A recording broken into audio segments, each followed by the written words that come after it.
My parents kicked me out at 18 and said, "Be grateful we fed you." So I fed them something they couldn't swallow. On the morning of my 18th birthday, I woke up to my mom pouring cold water over my face. It's time to man up and move out. I sat up instantly and saw my stepdad standing by my stuff in the doorway. They've always been cruel, but I never expected this. "But I'm your son." My mom laughed. "You've been nothing but a burden since your dad died, wasting our money on therapy, crying about nightmares." My stepdad nodded approvingly. "We kept you fed and housed for 18 years. That's more than most would do." Before I could process what was going on, they shoved my bags into my arms and literally pushed me out the door. I didn't even bother fighting. I guess part of me had already given up. After hours of prayer and petting stray cats, I found myself at a homeless shelter downtown. My hands shook as I filled out the intake forms. That's when my phone buzzed. My parents had unblocked me just to twist the knife deeper. "Mom, stop calling family saying you're homeless. You're embarrassing us." Then from my stepdad, "At least your dad had the decency to die in Afghanistan." Facepalm emoji. I lost it. Right there in that plastic chair, I just broke down sobbing. The counselor, this tired-looking woman, touched my shoulder. "Honey, what's wrong?" I showed her the texts. She was reading them when her eyes drifted down to my intake form. Her whole body went rigid. "Wait." Her voice came out strange. "Michael Krzyzewski? Your father died in Afghanistan?" "Yeah," I managed. "When I was 6. She gripped the edge of her desk. "Did you ever see the body? Attend a burial?" I stared at her in disbelief. "Excuse me, James, did anyone from the military ever visit after? Check on you?" Not really. No, I don't know. Wait, why are you asking me this?" Her hands click-clacked on her Chromebook. After 30 seconds, her face went white. "James, your father didn't die in Afghanistan." My chest tightened. "What?" "He's at Palmer V, a psychiatric ward. He's been there for 12 years. The fluorescent lights suddenly felt too bright. That's impossible. We had a funeral. I went to grief therapy for years." She looked me straight in the eyes. "You need to see your father. Today, before your parents realize you know." Suddenly, little things were clicking into place. Why Mom got nervous when military families were on TV. Why we moved states right after the funeral. I wanted to break down on the spot, but my stepdad's voice about me being a little betch echoed in my head. So instead, I took a deep breath and asked, "Why today?" Because when, not if, when, your parents find out that you know your dad is alive, then they'll know someone is coming after the benefits they've collected. She drove me to Palmer herself. The whole ride, my brain kept rejecting what was happening. But then we walked through those VA hospital doors, down a long hallway that smelled like floor wax and medicine. There he was, my father. Not the stepdad who beat me, or my mom's other secret boyfriends who tried to win me over with vintage vinyls. My dad, who loved me. "Dad?" The word came out broken. He turned, and his whole face crumpled. "James? They told me I'd never see you again. They told me you hated me. I thought you were dead." I could barely breathe. "I went to your funeral. Mom said you died a hero." His face twisted with so much pain. "They told me you knew the truth and chose them." My brain was in the middle of disassociating when my phone lit up with a notification. While I sat here learning my entire life was built on lies, my parents took the opportunity to drain my college savings, my birthday money, everything. Account closed. I dropped my phone on the floor and my dad picked it up and read the screen. "All my combat pay went to you," he said quietly. "Every month for 12 years. For your future." I never saw a penny. A doctor walked in. "Mr. Krzyzewski has been ready for discharge for years, but he's disabled from the war.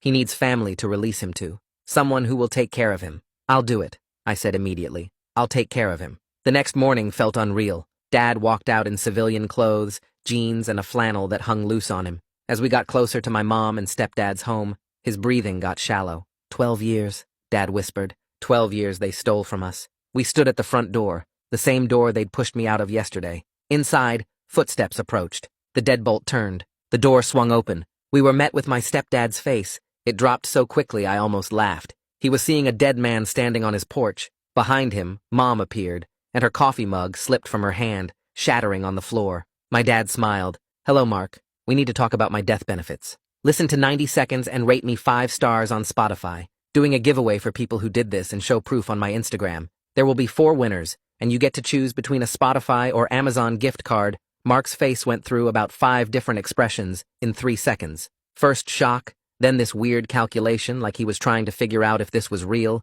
then anger that turned his whole face red. Mom made this small choking sound, and her coffee mug just slipped right out of her hand. It hit the hardwood floor and exploded into pieces. Brown coffee splattered across the white tile in the entryway. The sound of it breaking felt perfect somehow, like their lies were shattering right there with the ceramic. Mark found his voice first and started yelling about how we couldn't just show up here. He said we were trespassing and making crazy accusations. His voice got louder with each word. Mom switched tactics so fast it would have been impressive if it wasn't so sick. Her whole face went soft and concerned. She looked at Dad with these fake worried eyes and asked if he was taking his medications. She said maybe he was confused about what really happened. She used this gentle voice like she was talking to a confused child.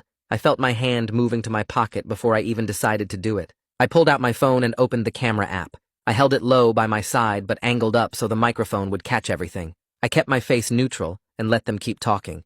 Mark noticed after maybe 30 seconds. His eyes locked onto my phone and he lunged forward. His hand reached out to grab it. Dad stepped between us even though his hands were shaking, so bad I could see them trembling from where I stood. Mark stopped. He looked past Dad to the street where a neighbor was getting their mail. His face changed again, and he backed up a step. I kept recording. Mom tried a different approach and said we should all sit down and talk calmly inside. Dad's breathing changed. It got fast and shallow. I could see his chest moving too quick. His eyes had this unfocused look that I recognized from the hospital. He was starting to spiral. I made the choice right there. We came here to let them know we weren't going away. That message got delivered. I touched Dad's arm and said we were leaving. He nodded but didn't say anything. We turned and walked back to the car. I could feel Mom and Mark watching us from the doorway. I got Dad into the passenger seat, and he just stared down at his hands. They were still shaking.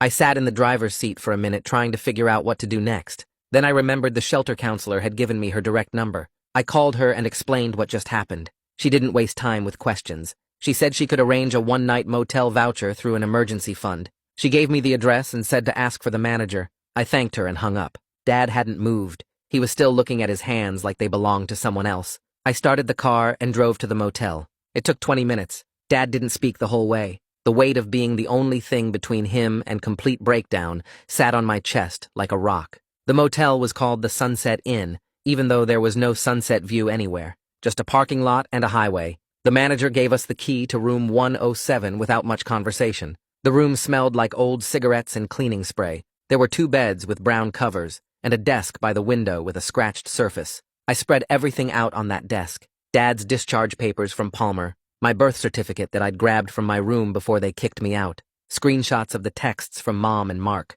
the bank notification about my drained account. I lined it all up in rows. It wasn't much, but organizing it made me feel slightly less like I was drowning. I took pictures of everything with my phone. Then I sat on the edge of the bed and called the number on the bank notification. The fraud department put me on hold for 15 minutes. Finally, someone picked up. I explained the situation. The representative said my college savings account was closed yesterday morning. All the funds got transferred to an account I didn't have access to. She said I would need to file a police report. I would also need documentation proving the money was mine. When I asked how to prove that when I'm homeless and barely holding it together, her voice got quieter. She said she understood this was hard, but those were the requirements. She gave me a case number and said to call back once I had the police report. I wrote the number down on the motel notepad. My hand was shaking. Dad spoke for the first time since we left the house. He said when he enlisted, he set up something called an allotment. His combat pay would go directly to support his family. He didn't understand all the technical details of how it worked. He just wanted to make sure we would be taken care of if anything happened to him. His voice had this guilt in it that made my throat tight. He said he thought that money was going to me all these years. For my future. For college. I told him I never saw any of it. He put his face in his hands. Something broke in me watching that. This man who served his country and got locked away and lost 12 years with his son, feeling guilty because he tried to take care of me, and it got stolen. I wanted to say something to make it better, but there weren't any words for this. I just sat next to him on the bed until his breathing evened out. I spent the next hour backing up everything on my phone to the cloud. The shelter counselor told me that documentation was everything when you're fighting people with more resources than you. I created a folder labeled Evidence. I uploaded screenshots of every text message, the voice recording from the porch, photos of every document spread out on the desk. I made sure everything saved in 3 different places. My phone storage, Google Drive, email drafts. I wasn't going to lose this stuff because my phone died or got stolen or Mom and Mark found some way to delete it. Every screenshot felt like a small piece of protection. Every backed up file was something they couldn't take away from me. The next morning, we drove back to Palmer, Virginia. Dad needed a replacement ID with a current address. We also needed printouts of his benefits history. The discharge coordinator was a woman maybe 50 years old with reading glasses on a chain. She was helpful, but moved at the pace of someone who processes paperwork all day, every day. She asked Dad questions and typed his answers with 2 fingers. She printed forms and had him sign them. She said the ID would take 2 weeks to process. The benefits history would be ready this afternoon. I sat in the plastic chair and practiced patience. My brain was screaming that we needed answers faster, that every day was another day Mom and Mark could be hiding money or destroying records, but I kept my mouth shut and waited. The coordinator finished the forms and gave us a number to call this afternoon for the printouts. We thanked her and left. In the car, Dad said he was tired. I drove us back to the motel. He laid down on one of the beds and fell asleep almost immediately. I sat at the desk and stared at the organized documents. We had taken the first steps. We had confronted them. We had started documenting everything. We had begun the process of getting Dad's identity back. It wasn't enough. It wasn't even close to enough. But it was something. And something was more than I had 2 days ago when I woke up to cold water on my face. The next morning, I dug through the papers until I found the VA benefits phone number and dialed it. The automated system made me press numbers for different departments, and I got transferred 3 times before landing in a queue with hold music that sounded like it was recorded in 1987. I put the phone on speaker and set it on the desk while I organized documents. 20 minutes passed, then 40. Dad woke up and shuffled to the bathroom, and I was still listening to the same 30-second loop of elevator music. Finally, a woman's voice came on and asked for Dad's social security number. I read it off the discharge papers. She asked what I needed help with, and I tried to explain about representative payees and power of attorney, but the words came out jumbled. She was patient, though, and started from the beginning. She explained that a representative payee is someone appointed to manage benefits for a person who can't manage them alone. That person has to apply and get approved by the VA. She said someone had been receiving Dad's benefits for years under that arrangement. I asked who, and she said she couldn't tell me that information over the phone without proper authorization. I felt stupid for not understanding all the acronyms she was using. POA and RPP and VARO and things I'd never heard of. I grabbed the motel notepad and started writing everything down, but my handwriting was messy because my hand was shaking. She explained the process for changing a representative payee and said I'd need to file specific forms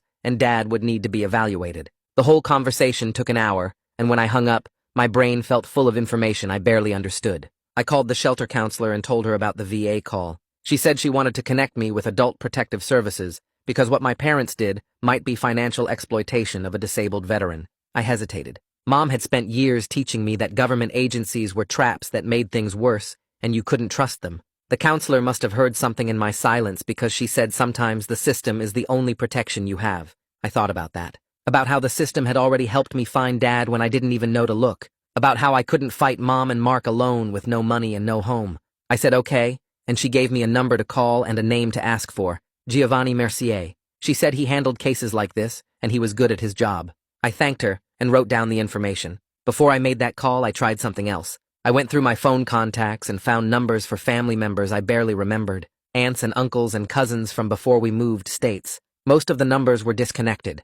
3 went to voicemail, and I left messages explaining what happened and asking if they'd talk to me. 2 rang, but nobody answered. Then I called Aunt Lisa, my mom's sister. She picked up on the 4th ring. I started to explain who I was, and she cut me off. She said she'd already heard from my mother that I was spreading lies and trying to make them look bad. She said she didn't want to get involved in family drama. I tried to tell her about Dad being alive, but she talked over me. She said Mom had been through enough losing her husband and raising me alone, and I should be grateful instead of causing trouble. Then she hung up. I sat there staring at my phone. The isolation felt deliberate, like Mom had spent years cutting off anyone who might question her story or help me if I ever found out the truth. That night after Dad fell asleep, I opened a new document on my phone and started writing everything I could remember. I put Dad's supposed death at the top and marked it as when I was 6. Then I listed everything that happened after. How we moved to a different state within months of the funeral. How Mom got nervous whenever military families appeared on TV shows. How she always changed the subject fast when I asked about Dad's service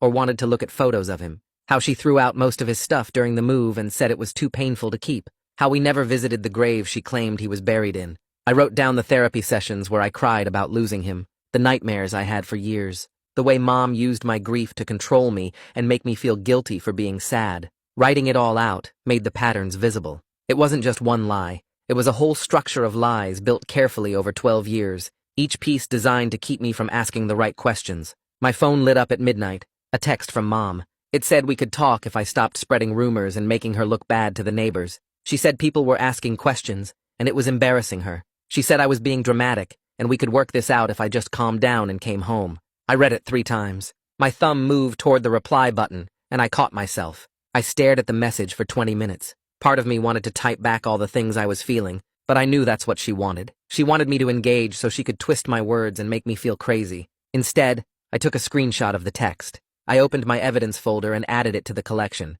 Then I put my phone face down on the desk without responding. The next morning, I sat down with Dad while he ate the free motel breakfast I'd brought back to the room. I said we needed to talk about boundaries and safety. He looked up at me with this expression like he was bracing for bad news. I explained that Mom and Mark might try to contact him, and he couldn't tell them where we were staying or what we were doing. He nodded, but didn't say anything. I kept going. I said they might try to convince him I was lying, or that I was going to abandon him. I said no matter what they said, he couldn't share information with them. He agreed, but I could see the fear in his eyes. The same fear I'd seen at Palmer when he thought I might leave him there. I reached across the small table and put my hand on his arm. I promised him I wasn't going anywhere. I said we were going to figure this out together, and I meant it. His shoulders relaxed a little, and he went back to eating. I had an appointment at Legal Aid that afternoon. The office was in a strip mall next to a tax preparation place. Inside, it smelled like old coffee and copy machine toner. The receptionist had me fill out an intake form and then led us to a small office where Artemisia Bruno was waiting. She was younger than I expected, maybe 30 with dark hair pulled back and glasses. She shook both our hands and gestured for us to sit. Then she opened a yellow legal pad and said to start from the beginning. I told her everything, about waking up to cold water on my birthday, about the shelter counselor finding Dad, about the confrontation on the porch, about the drained bank accounts. She didn't interrupt once, just wrote notes in neat handwriting and nodded occasionally. When I finished, she looked up at me. She said we had potential civil claims for fraud and conversion. She explained those were legal terms for lying to steal money and taking property that belonged to someone else. She said there was also a criminal angle if the district attorney's office got involved. She asked if I had documentation, and I showed her my phone with all the screenshots and recordings. She said that was good, that I was smart to preserve everything. Then she said this was going to take time, but she would help us. 2 days later, my phone rang from a number I didn't recognize. I answered, and a man said his name was Giovanni Mercier from Adult Protective Services. He said the shelter counselor had referred my case, and he wanted to schedule a phone intake. I grabbed my notepad. He asked questions about Dad's situation, and I answered as clearly as I could. He said he was opening a case file and assigning an investigator. He explained the process would take time because they needed to interview multiple parties and gather financial records. I felt my impatience rising. I wanted answers now. I wanted Mom and Mark punished now, but Giovanni's voice was calm and steady, and he said thorough investigation was better than quick dismissal. I knew he was right, even though it frustrated me. He said someone would call within a week to schedule interviews, and I should keep documenting everything. The next call came from the bank. A woman named Agatha Riggs from the fraud department. She said she'd received my initial report and was creating a case file. Then she started listing documents they would need. A police report, proof of my identity, evidence the account was set up for my benefit, statements from anyone who could verify my parents' access wasn't authorized. I wrote everything down, but each requirement felt like another mountain to climb. I didn't have some of these things. I didn't know how to get others. Agatha must have sensed my stress because she said to take it one step at a time. She said to get what I could and call her back. She gave me her direct number and said she was assigned to my case specifically. That afternoon, Ricardo Bruno from the VA called. He said he was a social worker, and he wanted to schedule a consultation about housing assistance and caregiver programs. He also said we needed to talk about changing Dad's representative payee. He started naming programs and resources I'd never heard of. HUDVASH and caregiver stipends and something called aid and attendance. I grabbed my notepad again and wrote as fast as I could, but he was talking quickly, and I was missing things. He must have noticed because he slowed down and said he'd email me information about everything. Then he asked when we could meet in person. I looked at Dad sitting on the bed watching TV and felt something loosen in my chest. Relief, maybe, or hope. Someone was actually helping us. Someone who knew how the system worked and wanted to guide us through it. I scheduled the meeting for the following week, and when I hung up, I realized my hands had stopped shaking. The next morning, I met Artemisia at the legal aid office, and she helped me draft a formal request to Peaceful Rest Funeral Home. I gave her the address Mom had taken me to 12 years ago for the memorial service. Artemisia explained we needed official confirmation of what services they actually provided versus what Mom claimed happened. She typed up the request on legal aid letterhead, and I signed it. 3 days later, an envelope arrived at the motel. I opened it with Dad watching from the bed. The funeral home director wrote that they provided memorial service space on the date in question, but never received any remains for burial or cremation. Their records showed no casket purchase, no burial plot, no cremation authorization. Just the rental of their chapel for 2 hours. I read it twice and my stomach turned. I already knew Dad was alive, but seeing it in writing that the whole funeral was empty theater made me feel sick in a different way. That afternoon, I drove to the police station downtown and asked to file a report. The officer at the front desk directed me to Detective Hugo Larkin's office. He was maybe 50 with gray hair and reading glasses pushed up on his head. I sat in a plastic chair across from his desk while he pulled up a form on his computer. He asked me to start from the beginning, so I told him everything. About waking up to cold water on my 18th birthday, about finding Dad alive at Palmer, about my drained bank accounts and 12 years of stolen benefits. Hugo typed steadily, without interrupting. When I finished, he printed the report and had me review it for accuracy. He explained this would take time to investigate. Financial crimes involving multiple parties and federal benefits were complex, but the report number would help me with the bank and other agencies. He handed me a business card and told me to call if I remembered additional details or if my parents contacted me. I folded the report and put it in my evidence folder. 2 days later, I was sitting on the motel bed organizing paperwork when I glanced out the window. Mark's truck was parked 3 spots down. He was just sitting there behind the wheel staring at our room. My whole body went cold. I grabbed my phone and called 911 first. Then I started throwing our stuff into bags. My hands shook so badly I could barely work the zippers. Dad asked what was wrong and I pointed out the window. His face went white. The dispatcher stayed on the line while I packed. She said officers were 5 minutes out. I kept watching Mark through the curtain. He hadn't moved, just sitting there watching us. When the police arrived, Mark drove away slowly. The officers took a report and told me to document any future contact. After they left, I sat on the floor with my back against the bed. Dad put his hand on my shoulder. We decided to keep our bags packed from now on, just in case. The next day, Artemisia helped me request my school records from the district office. She explained we needed documentation showing the grief therapy Mom had me in for years. The records arrived a week later, and I spread them across the motel desk. Page after page of counseling session notes from ages 6 to 16. Every single one listed the diagnosis code for loss of parent. The therapist's notes documented my ongoing trauma over Dad's supposed death, how I cried about missing him, how I had nightmares about the funeral, how Mom told the therapist I needed help processing my father's combat death. Each session was billed to my parents' insurance with that same diagnosis code. Reading through years of my own grief written up in clinical language created this weird distance, like I was reading about someone else's pain. But it also created a paper trail proving how long and deliberately Mom and Mark maintained the lie. Artemisia sent formal preservation letters the following week. One went to the bank. One went to my parents' address. The letters used legal language requiring them not to destroy any documents or records related to Dad's benefits or my accounts. Artemisia explained this was standard procedure before filing a lawsuit. If they destroyed evidence after receiving this letter, they could face additional penalties. She said the formal legal language was powerful. It put them on notice that we were building a case, and they needed to preserve everything. When I read the letter before she mailed it, I felt something shift. For weeks, I'd been reacting to what they did. Now, we were taking action, making them respond to us instead of the other way around. Agatha called 3 days later with an update. She said the bank's fraud investigation had identified a pattern, transfers from Dad's benefits account to a joint account controlled by Mom and Mark going back years. She was flagging the transactions as suspicious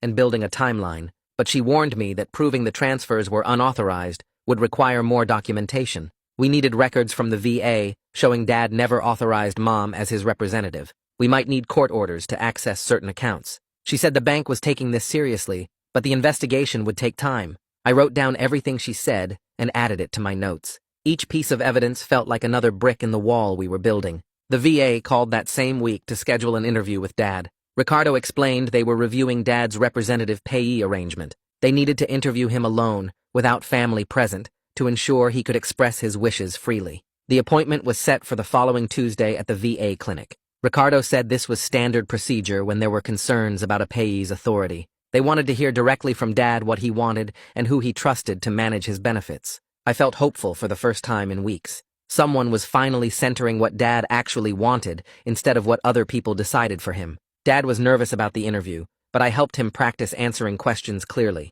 Giovanni called me 2 days later. He said he'd conducted a home visit to Mom and Mark's house as part of the APS investigation. They were cooperative and claimed they had proper power of attorney to manage Dad's affairs while he was hospitalized. Giovanni said they seemed prepared with documents and explanations, but he was requesting copies of everything they showed him to verify authenticity. He explained that people who commit financial exploitation often have paperwork that looks legitimate at first glance. His job was to dig deeper and confirm whether their authority was actually valid. He said the investigation was ongoing and he'd update me as he learned more. After we hung up, I felt frustrated. Of course, Mom and Mark seemed cooperative. They'd been lying successfully for 12 years. The following week, Artemisia received copies of the alleged power of attorney through discovery demands. She called me to her office and spread the document across her desk. I looked at the signature line where Dad supposedly signed over authority to Mom. Even to my untrained eye, it looked wrong. The letters were shaky and uneven, nothing like Dad's signature on his current VA documents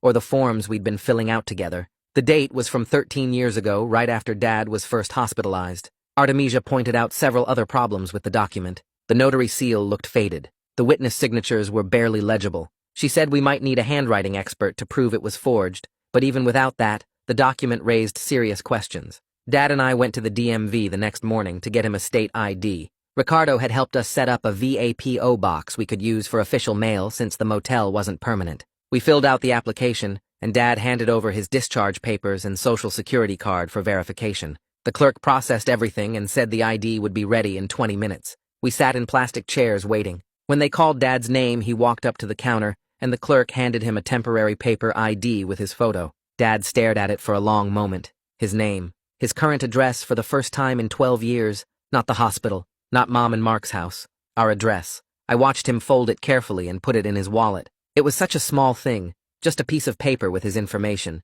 but it felt like a tiny victory in a war we were still losing. Ricardo called that afternoon while we were back at the motel. He asked if I had time to go over the VA caregiver program application, and I said yes immediately. He walked me through each section on the phone, explaining what medical records I needed from Dad's Palmer file and which forms required a doctor's signature. The application asked for detailed information about Dad's daily care needs, his disabilities, his treatment plan. I filled in boxes about medication management, appointment attendance, meal preparation, emotional support. Every question made the weight of what I'd taken on feel more real. Ricardo sent me links to the required training modules, and I started the first one that evening, watching videos about veteran mental health and caregiver burnout. The training talked about setting boundaries and asking for help, which felt strange when I was 18 and had no idea what I was doing. I submitted the completed application through the VA portal, and Ricardo confirmed he received it, then explained the approval process could take several weeks, but he'd follow up to keep things moving.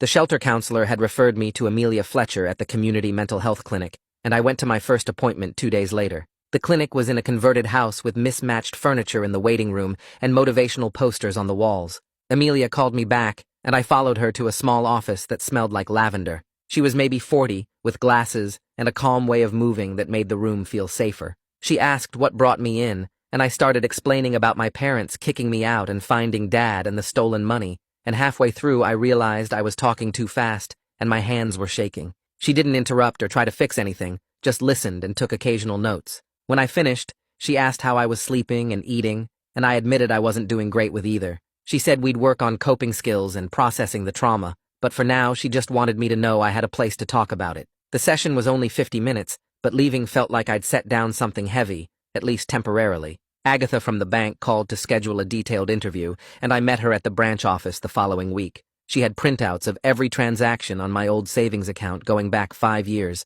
highlighted and annotated with sticky notes. We went through each withdrawal and transfer, with Agatha asking who initiated it, what I was told it was for, whether I gave permission. I explained that Mom always said the money was saved for college, that I never had access to the account myself, that I didn't know she could just close it whenever she wanted. Agatha asked about the joint account structure, and I told her it was set up when I was 13, that Mom said it was normal for parents to be on their kids' accounts. She made notes about everything, and explained the bank had standards for provisional credit in fraud cases. My situation was complicated because the account was technically joint, but the pattern of access and the timing of the final withdrawal, right when I discovered Dad was alive, created a strong case. She said she'd present everything to the fraud review committee and get back to me within 2 weeks. Giovanni called a few days later about arranging a DNA test. He explained that to shut down any argument from Mom and Mark about my standing in Dad's case, we needed definitive biological proof. The test would be through an approved lab, and the results would go into the official APS file. I agreed, even though something about it felt wrong, like I had to prove my own family. We went to the lab the next morning, and a technician swabbed the inside of my cheek, then Dad's, and labeled the samples with case numbers. The whole thing took 10 minutes. Walking out, I felt angry that this was necessary, that 12 years of lies meant I had to scientifically verify I was my father's son. Dad was quiet in the car, and I knew he felt it too, this invasive proof of something that should have just been true. Artemisia called me into the legal aid office for an update. She'd drafted an emergency motion for temporary control of specific accounts, arguing that Mom and Mark's ongoing access created risk of further asset disappearing. The motion requested the court freeze certain accounts and require financial reporting while the investigations continued. We had a hearing date in 2 weeks. Artemisia spread the paperwork across her desk and walked me through what to expect. She said court was unpredictable and stressful, that judges had a lot of discretion, that we might not get everything we asked for. But this was our best shot at stopping them from hiding or spending more money while APS and the police did their work. I signed the verification forms, and she filed everything electronically that afternoon. The funeral home sent additional records 2 days later. I opened the envelope at the motel and pulled out invoices and contracts showing they'd provided space for a memorial service. Nothing more. No cremation services, no burial services, no handling of remains. Just a room rental and some chairs and a guest book. I stared at the papers, trying to process that the funeral I remembered, the casket I cried over, the entire ceremony was theater. Mom and Mark had staged a memorial service for a man who was alive 20 miles away in a VA hospital.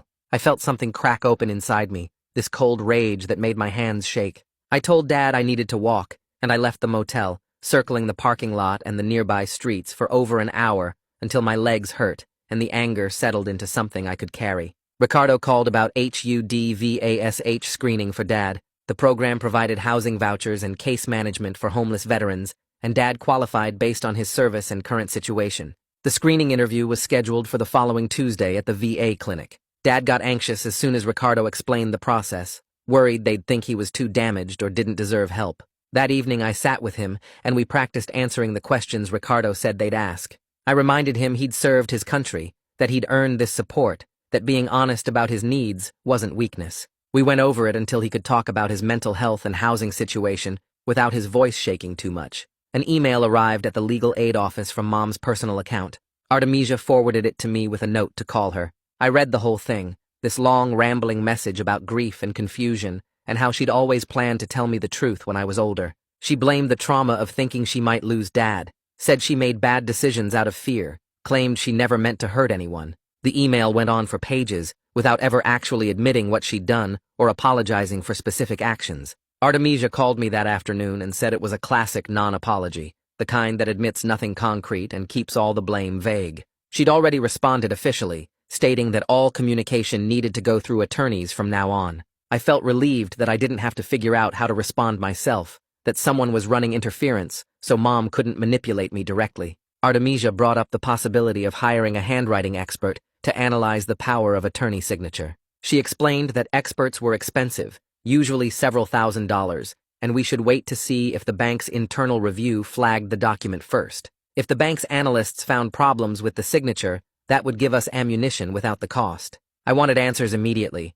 but I was learning that legal strategy sometimes meant patience, waiting for the other side to make mistakes instead of forcing every issue. Artemisia said she'd keep pushing on multiple fronts, and we'd decide about the expert once we saw how the bank review went. Dad and I started building a daily routine to keep ourselves from spiraling. Every morning I set out his medications in a pill organizer, and we took them together with breakfast. Then we spent an hour on paperwork and phone calls, following up with agencies, organizing documents, checking email. After that, we took a short walk around the motel parking lot, just 10 or 15 minutes to get outside and move. The structure helped both of us feel less out of control. I noticed Dad's anxiety decreased when he knew what to expect each day, when there was a plan instead of just reacting to whatever crisis came next. Some days the routine felt boring, and I wanted to rush ahead to solutions, but I was learning that stability came from small, consistent things, not dramatic breakthroughs. Giovanni's call came on a Thursday morning while I was sorting Dad's medications into the weekly organizer. He said APS completed their preliminary review and substantiated concerns about financial exploitation, that the investigation would continue, but this initial finding validated everything we'd been saying. I asked what that meant for the criminal case, and he explained it wasn't a final determination, but it gave Detective Hugo solid ground to work from, that official documentation of abuse would strengthen both the criminal investigation and our civil suits.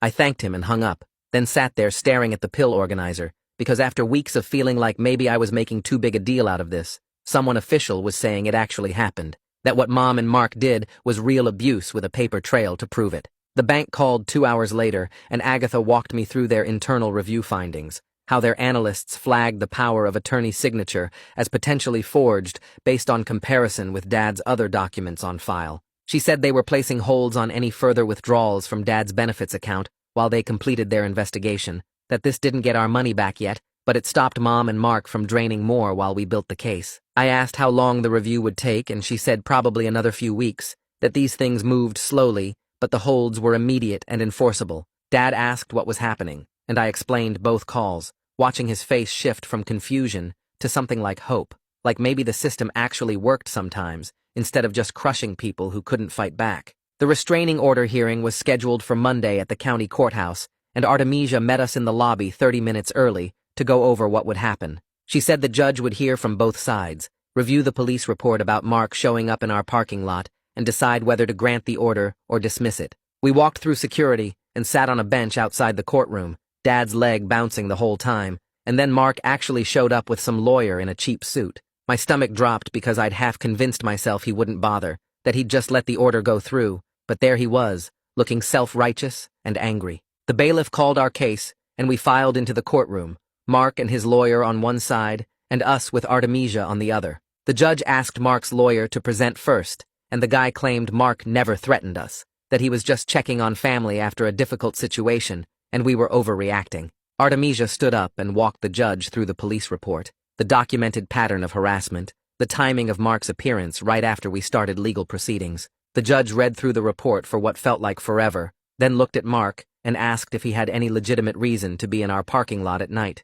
Mark started talking about family obligations, and the judge cut him off, said the evidence showed a pattern of intimidation, and granted a limited order requiring Mark to stay 500 feet away from us for 6 months. We walked out, and I felt this weird mix of relief and disappointment, because 6 months felt both like protection and like not enough, but Artemisia said it was a solid win, and any violations would mean jail time. The VA scheduled Dad's representative payee interview for Wednesday, and we drove over to Palmer for the appointment. A social worker I hadn't met before brought Dad into an office alone, and I sat in the waiting room for 40 minutes checking my phone every 2 minutes. When Dad came out, he looked tired, but okay, said they asked who he wanted managing his benefits, and he told them me without hesitating. The social worker called me in after and explained there was a process, that I'd need to complete training modules and submit paperwork, but Dad's clear statement of preference carried significant weight in their decision. She handed me a folder with training information and said they'd be in touch about next steps,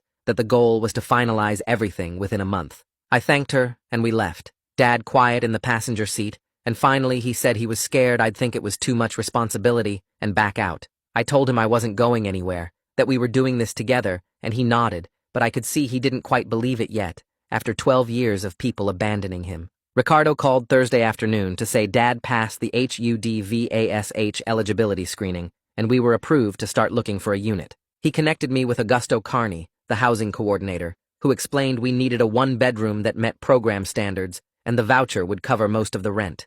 Augusto said he'd send me listings that qualified, and we could schedule viewings once I found places I wanted to see. I hung up and told Dad we were approved for real housing, not just motel vouchers, and he asked how much it would cost us. I explained the voucher covered most of it, and we'd only pay a small portion, that this was the first piece of actual stability we'd had since everything started. He got quiet again, and I realized he was crying, just sitting there with tears running down his face, and I didn't know what to say, so I just sat next to him until he pulled himself together. Friday. I spent the whole afternoon on my laptop updating Dad's mailing address with every agency I could think of. Social Security, the VA, his bank, his pharmacy, his insurance company, each one with its own form and verification process. Ricardo helped me set up a VAPO box as our permanent address until we had stable housing, explaining it would prevent any issues with mail during the transition. Each form I submitted felt like I was erasing another piece of Mom and Mark's control, changing every link they had to Dad's information and benefits.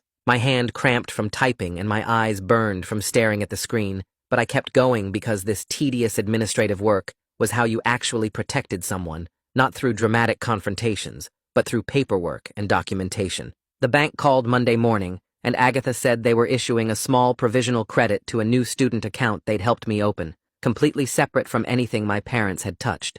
She warned it was only a fraction of what was stolen and could be reversed if their investigation didn't support my claims, so I needed to be careful spending it on anything except absolute necessities. The deposit hit Tuesday, and I stared at the balance for a full minute. This small amount of money that was actually mine and couldn't be taken away without warning. I used some of it to buy groceries, real food instead of whatever the motel voucher covered, and Dad helped me cook dinner in the tiny kitchenette. Wednesday, a message came through on social media from someone claiming to be my mom's cousin, saying the family wanted to arrange a meeting to work things out before this got more complicated. I read it 3 times looking for the manipulation angle and found it in the phrase, "before this got more complicated," like the problem was me pursuing legal action instead of them stealing from us for 12 years. I sent a screenshot to Artemisia, and she drafted a response saying all contact needed to go through legal counsel, that we weren't meeting with anyone without attorneys present. Hitting send on that message felt powerful, even though it made me sad that family had to work this way, that I couldn't trust anyone on Mom's side to actually care about what happened to us. Artemisia called Thursday to propose a settlement conference before filing a full lawsuit, explaining that litigation was expensive and slow, and if we could get restitution and accountability through negotiation, it might be better than years in court. I said I didn't think Mom and Mark would ever take real responsibility, that they'd just make excuses and try to minimize what they did. She agreed that was likely, but said the pragmatic approach was to try settlement first, that we could always file suit if they refused to negotiate in good faith. I told her to set it up, but I wasn't expecting anything good to come from it. The DNA results arrived Friday in a plain envelope, and I opened it already knowing what it would say. The test confirmed I was Dad's biological son with 99.9% certainty, shutting down any possible argument that I wasn't entitled to be involved in his care or pursue claims on his behalf. Giovanni called an hour later to say he'd received the results and was filing them with APS as part of the official record, one more piece of documentation proving our relationship and my legal standing. I filed the report in our evidence folder and added it to the cloud backup, this proof of something I'd never doubted,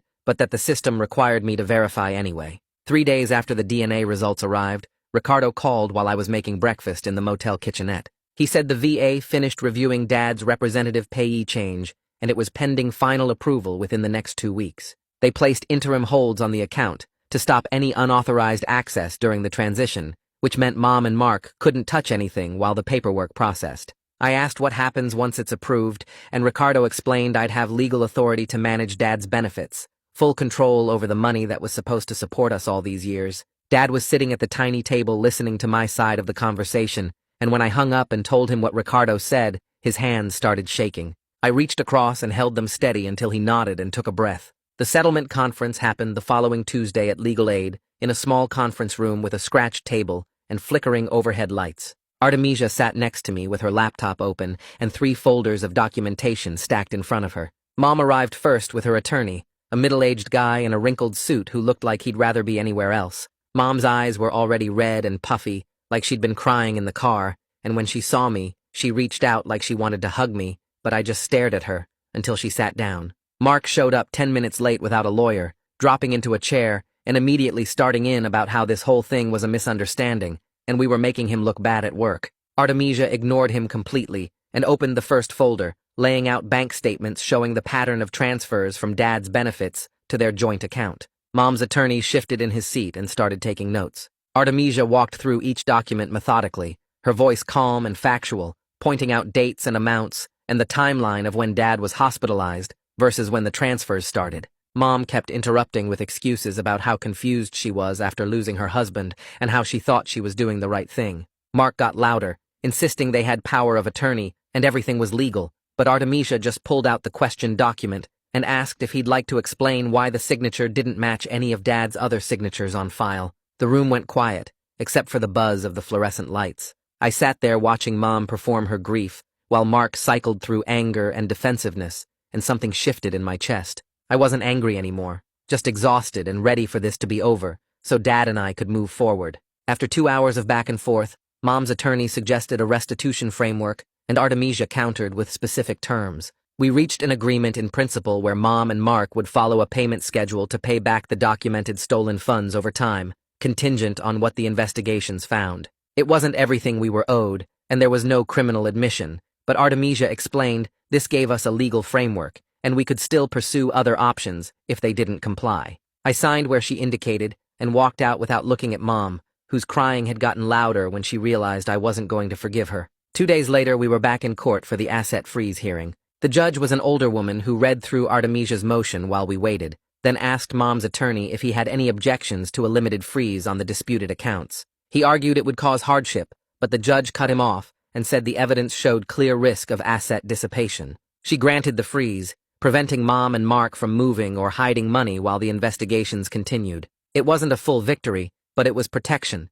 and I was learning that legal progress happened in small procedural steps, not the dramatic courtroom moments I'd seen on TV. Walking out of the courthouse, Dad asked if we won, and I told him we got what we needed for now. That afternoon, Augusto called saying he found a HUD-VASH unit, a one-bedroom apartment in a neighborhood near bus lines and the VA clinic. We scheduled a viewing for the next morning, and I barely slept that night, too nervous that something would fall through. The apartment was on the second floor of a plain brick building with a small parking lot. Augusto met us outside and walked us through the unit, pointing out the working appliances and explaining the lease terms. The walls were clean and white, the bathroom had actual water pressure, and the bedroom had a window that let in real sunlight. I stood in the empty living room and felt something loosen in my chest that had been tight since my 18th birthday, this knot of fear and uncertainty finally starting to unwind. Dad walked through each room twice, touching the walls like he couldn't believe they were real. Augusto said we could move in within 2 weeks once the final paperwork cleared, and I signed the application right there on his clipboard. The caregiver program sent an acceptance email that evening, pending completion of the training modules. I pulled up the online portal and started working through the lessons about medication management and mobility assistance, and recognizing signs of distress. The training took 3 days to finish, but once I completed it, I'd receive a monthly stipend for helping Dad with daily activities and medical appointments. It wasn't much money, but it was reliable income, and more than that, it validated that taking care of Dad was real work, not just something I was supposed to do for free because he was family. Giovanni called the following week to say APS issued a preliminary letter of concern to Mom and Mark. The letter formally notified them that the investigation found substantiated evidence of financial exploitation of a disabled veteran. He was careful to explain this wasn't a final determination, but it was a significant finding that would support the criminal case and civil recovery efforts. I asked what happens next, and Giovanni said the full report would go to the DA's office for review, and they'd decide whether to file charges based on the evidence. Move-in day arrived on a Saturday morning. Dad and I packed our few belongings from the motel into trash bags and took the bus to the new apartment. Augusto met us there with the keys and helped carry stuff upstairs. Once he left, and it was just us in the empty space, Dad started pacing between the living room and bedroom. He kept asking what if the VA changed their mind, what if we couldn't afford it, what if Mom and Mark found us and caused trouble. His breathing got shallow and I recognized the signs of a panic attack building. I walked him to the couch and sat down next to him, guiding him through the breathing exercises Amelia taught me in therapy. 4 counts in, hold for 4, 4 counts out. We did it together until his shoulders relaxed and his hands stopped shaking. Then we unpacked slowly, turning the empty apartment into something that felt like ours, hanging Dad's few shirts in the closet and arranging our donated dishes in the kitchen cabinets. Agatha called Monday afternoon with an update about the bank investigation. She said they were issuing a larger provisional credit to my protected account based on their internal fraud findings. The amount would cover a significant portion of what was stolen from my college savings. She reminded me carefully that it was still provisional pending final determinations, but having actual money in an account that only I controlled felt like breathing after being underwater. I checked the balance 3 times that day, just to make sure it was real. Dad started seeing Victor Montes the following week. Victor was a VA psychiatrist who specialized in trauma, and his office was in the same building as the clinic where Dad got his other medical care. I waited in the lobby during the first appointment, flipping through old magazines and watching the clock. Dad came out an hour later looking tired but calmer. In the car, he told me Victor was straightforward about the work ahead, acknowledging both the combat trauma and the psychological damage from 12 years of wrongful hospitalization. Victor was optimistic about Dad's capacity for healing, which gave us both something we hadn't had in a long time: hope. The following week, I took the bus to the community college and found Cassie Vickers' office on the 2nd floor of the Student Services building. She was younger than I expected, maybe late 20s, with a desk covered in forms and a coffee mug that said, "Deadline Survivor." I explained my situation without going into all the details, just that I was 18, responsible for my disabled veteran father, and needed to figure out college while managing his care. Cassie pulled up the fee waiver program on her computer and started clicking through requirements. She asked about my high school transcripts, and I told her they were still at my old address, but I could request copies. She made a note and then opened a course catalog, walking me through what a realistic first semester looked like for someone working part-time and caregiving. She suggested 2 classes to start,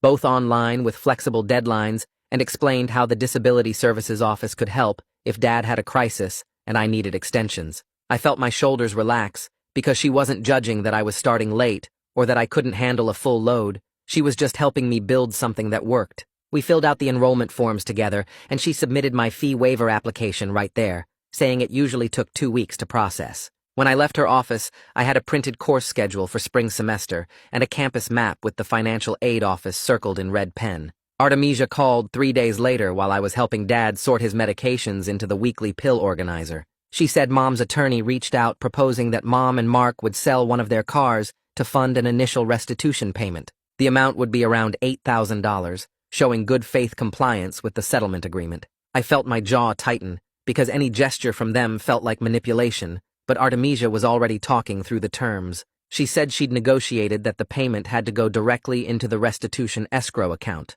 not to us, and they needed to provide the bill of sale and deposit confirmation within 30 days.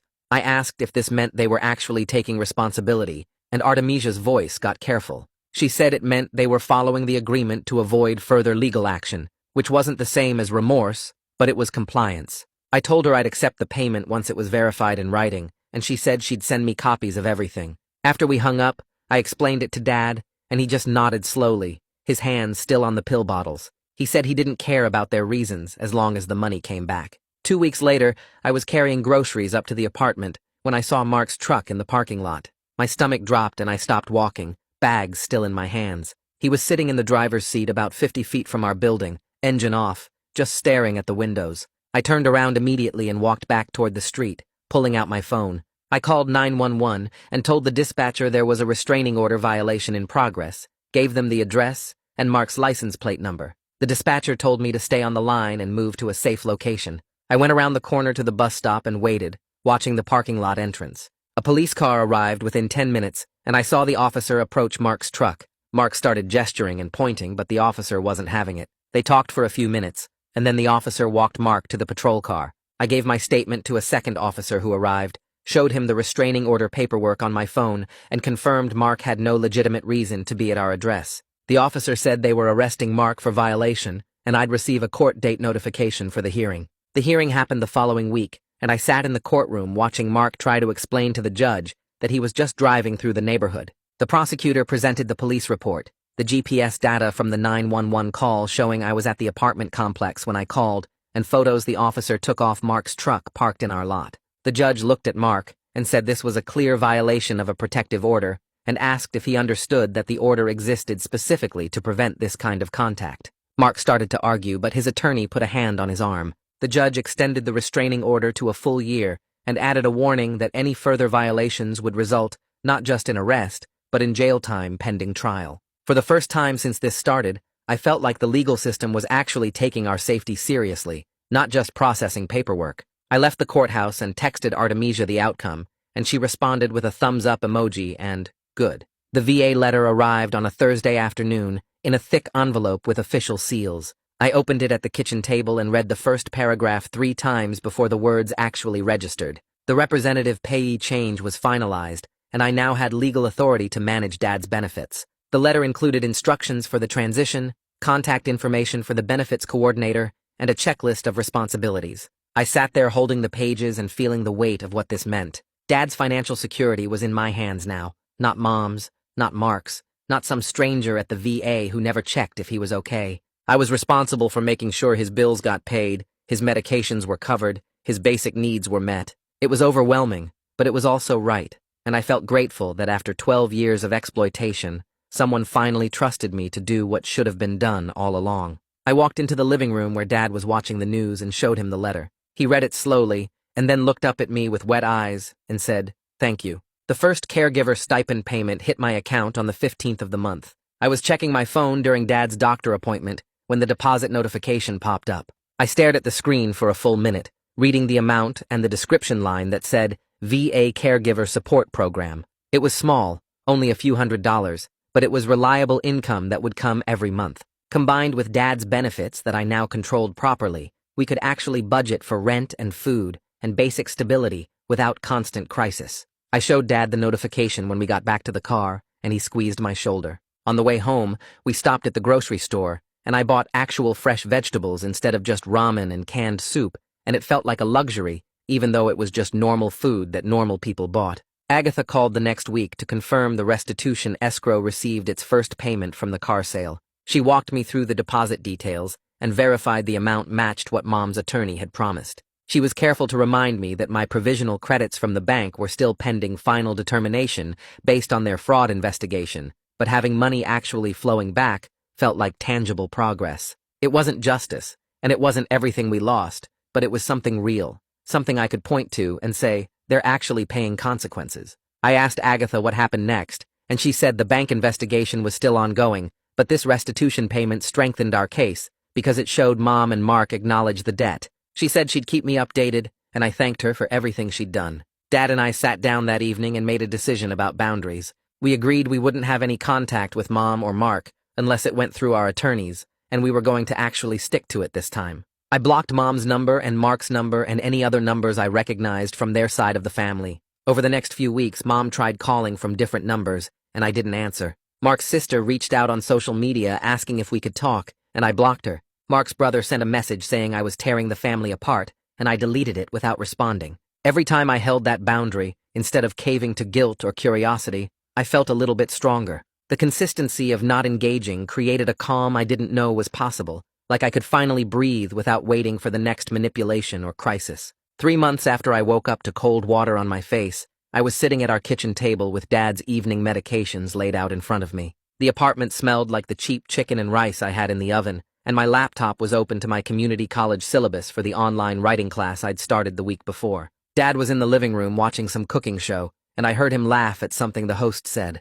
I looked around at the small space we'd made ours, the thrift store couch, the donated dishes in the cabinet, the VA appointment reminder stuck to the fridge with a magnet. This quiet domestic moment, this ordinary Thursday evening with medications and dinner and homework, this was what stability actually looked like. Not dramatic or exciting, just solid and predictable and safe. I'm not going to lie and say everything is perfect now, because it's not. We're still in therapy, still dealing with legal proceedings, still learning how to be father and son after 12 years apart. Dad still has nightmares and panic attacks, and I still get angry about the childhood they stole from us. But we have a home with our names on the lease. We have food in the fridge that we bought with money no one can steal, and we have a plan for what comes next that we built ourselves. That's not a happy ending where everything wraps up neat and everyone lives happily ever after. It's something better. It's a solid beginning. Well, that was a journey through the worst parenting decisions ever made. If you're sitting there thinking your family's complicated, at least they probably didn't fake anyone's death. Probably. Anyway, subscribe if you want more stories that start terrible and end with a tiny sliver of hope. And hey, if you learned anything today, maybe it's that the legal system occasionally works. Shocking, I know. All right, I'm out.